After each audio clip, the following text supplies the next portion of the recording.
What's good, family? It is me, Coach 67 Sports TV. Shout out to the awesome and amazing LDBC, Lions Den Boxing community. Shout out to M Vision Photography and Video. Shout out to Louisiana All American Sports Network. And shout out to the greatest university in the world, the Southern University, home of the mighty Jaguars. In this particular video, I'm going to talk about 5 Southern University players that would have been either starters or they would have been star players had they played in a different year, different time, different era. Now, a few of these players were actually starters, and time is everything in life. Time is everything in life, and for whatever reason, they just didn't happen. They just happened to have the wrong timing. Was born the wrong year. Graduated from high school the wrong year. Came to Southern the wrong year. And whether they had the wrong quarterback, it was stuck behind another quarterback, or whatever the case may be, they just played in a wrong time in the wrong era. But these are 5 Southern University players that I felt had they played in a different time, they'd have been a starter. If they were actually a starter, they'd have been a star or maybe a superstar player. Had they played in a different time, different era, different year, whatever the case may be.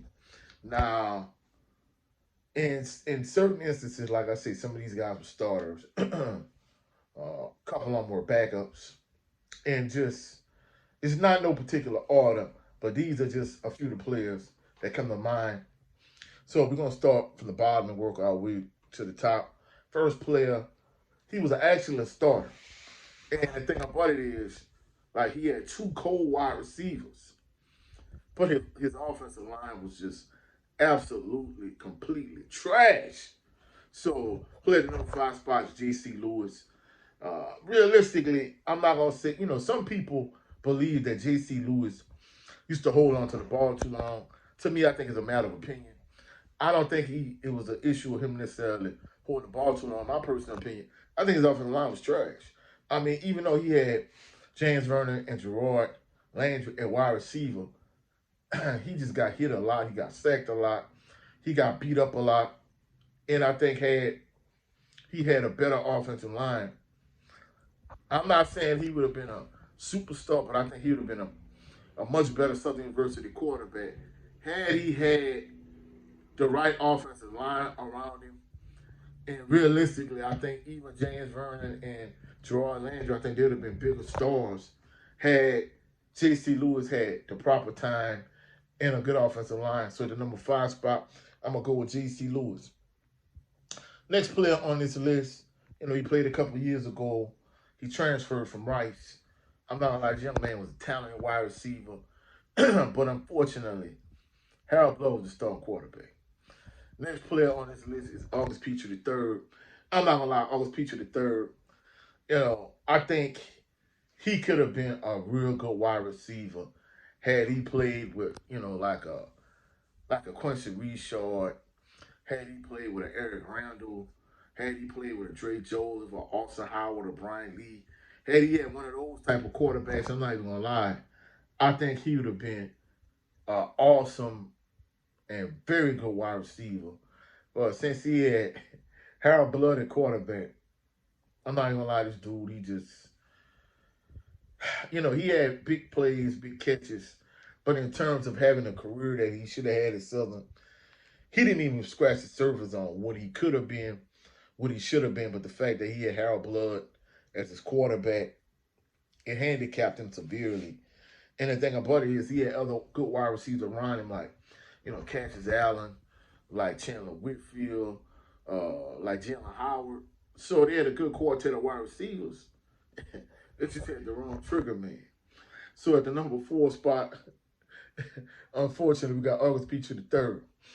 The next player on this list, a lot of the old school Southern University, fans and members of Jaguar Nation that I talked to, one of them, I know he basically, me and him worked at the same school. And he was like, man, this dude at Southern Lab was a dog. And in high school, he was this, he was that, woo. But he was like, when he got to Southern, like his team was just trash. And then like other old school members of Jaguar Nation tell me the same thing. They was like, man, he was a good player, but the era he played in, it just didn't have the talent. Had he played like a few years later, like he would have been a man. Next person at the number 3 spot is Nate Harrison. Like I vaguely remember Nate Harrison. I remember the one game I really remember is him coming back to beat Nicholls State at A.W. Mumford Stadium. You know, that was a memorable moment because senior went to Nicholls State and he really wanted to go to Southern, but my grandmother was like, you better get your behind on that bus and go to Thibodeau. And because, you know, Nicholls State was a lot closer to where I'm from.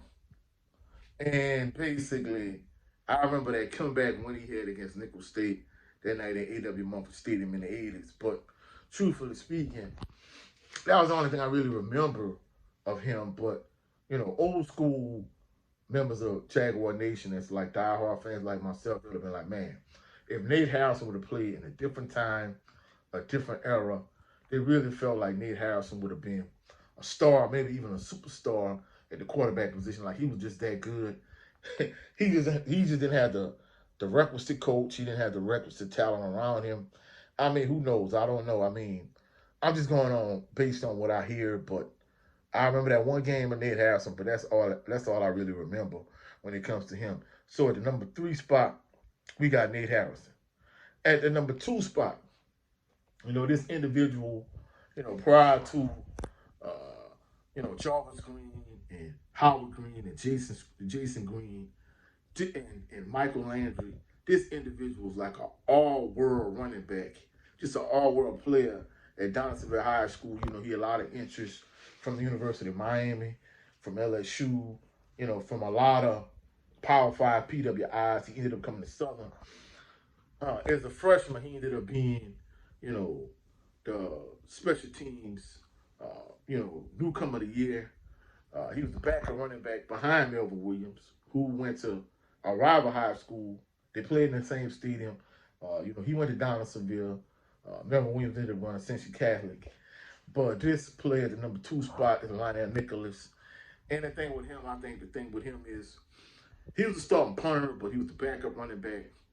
And I think, you know, he really to this day really believes that he was a better running back than Melvin Williams. I think the thing about it is, I don't think it's an issue of better or not because, you know, both of them played in the same town. Melvin Williams, you know, and I are from the same town. And basically the thing about it is, I think when it comes to Lionel Nicholas and Melvin Williams, Lionel Nicholas was more of a power back, truthfully speaking.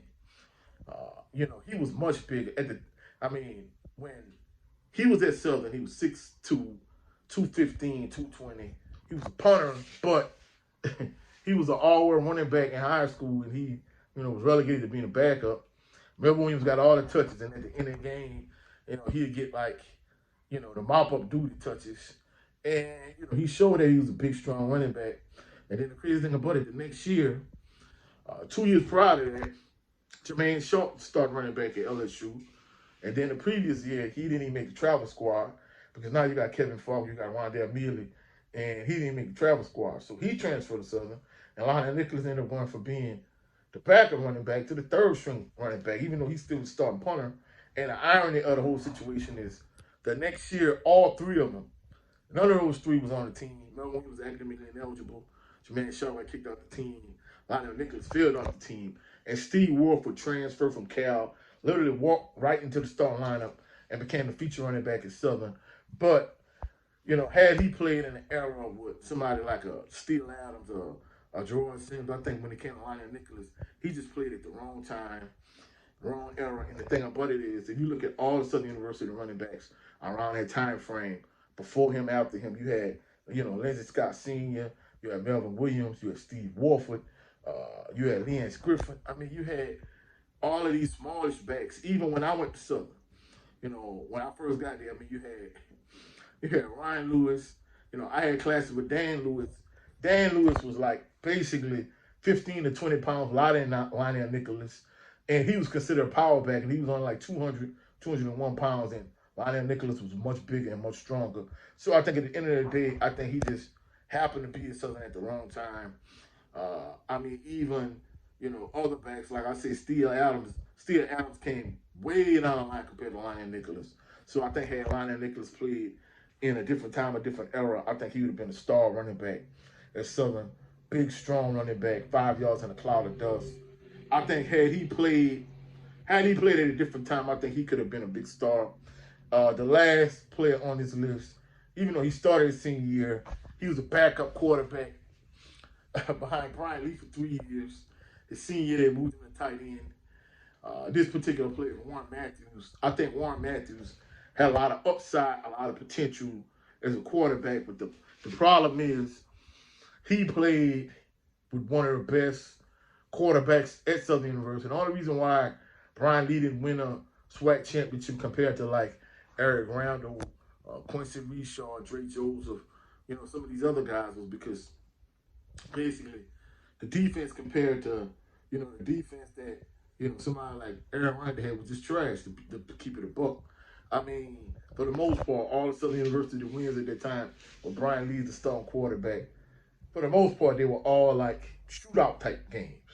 They really didn't stop nobody. Defense left a lot to be desired. And Warren Matthews was a very good, in my opinion, backup quarterback. He wasn't going to ever get the start behind Brian Lee. So his senior season, Coach Pete Richardson ended up moving him from quarterback to tight end. And, he had a handful of like real big plays at the tight end position. But I felt like had he played in a different time, a different era, he would have been a real good quarterback. I mean, that's just my personal opinion. I could be wrong. But that's it for this video. If you find any value in this video, please like the video, share the video, comment in the comment section, subscribe to the channel. Also, click the notification bell. Click the notification bell so you can be alerted anytime I post any new videos. Also, go check out my brother on his channel, Chad Loving Green. Today we didn't have the Southern Baller Show, but yesterday we did another episode of The Black Man's Perspective. Go check it out. Also, go check out my brother Brent Fox on his channel, where his show is just me starring Brent Fox. Also, go check out my LDB sister, the beloved Queen Shawala Yah. Also, go check out my brother Cadillac Red, Supreme Beast Boxing Talk. Go check out my brother Gronald Soul on his channel. And lastly, go check out the leader of this phenomenal organization, my brother 7A Sports TV. His 2 channels. His primary channel is 7A Sports TV. His backup channel is No 304 Show. I'll catch y'all on the rebound. Y'all have a blessed and phenomenal Memorial Day. Enjoy time with the family. Peace and blessings. And go Jags.